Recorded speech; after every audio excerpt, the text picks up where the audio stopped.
Hey guys, today is the 1st of June. My name is Jess and you're watching GameSpot News.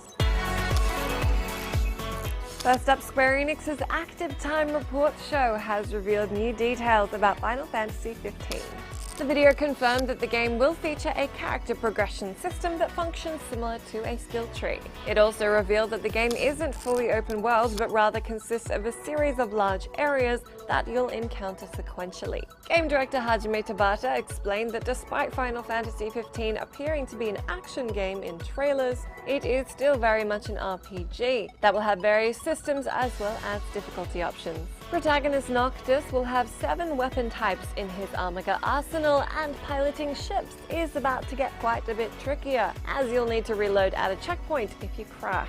You'll also be able to save anywhere, fast travel, and buff your chocobo's speed and stamina. Final Fantasy XV is due out in September of this year. In far and away one of the most worrying stories that I've reported on, it turns out EA were concerned about setting Battlefield 1 during World War I, as they were worried kids didn't even know the war happened. EA CFO Blake Jorgensen explained at the recent Global Technology Conference, "We were worried that many of the younger consumers out there didn't know that there was a World War II or Vietnam, so World War I," and he trailed off.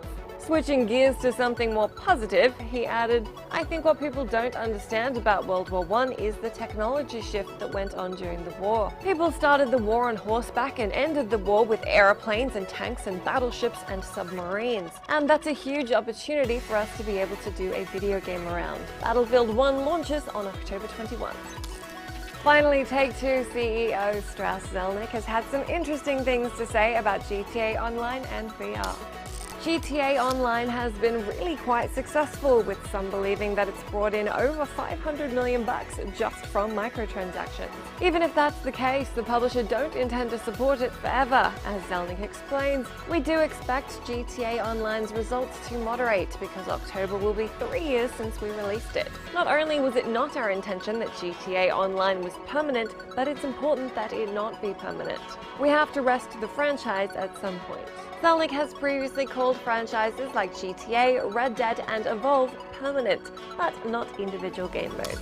As for his opinion on VR, it sounds like he's going to take some convincing. Zelnick said, "VR is way too expensive right now. There is no market for a $2,000 entertainment device that requires you to dedicate a room to the activity. I don't know what people could be thinking." He went on to express concern for how VR will appeal to kids who like to game with friends, and perhaps more importantly, wonderment at how many people have a big open space to dedicate to VR, where they won't, quote, crash into the coffee table.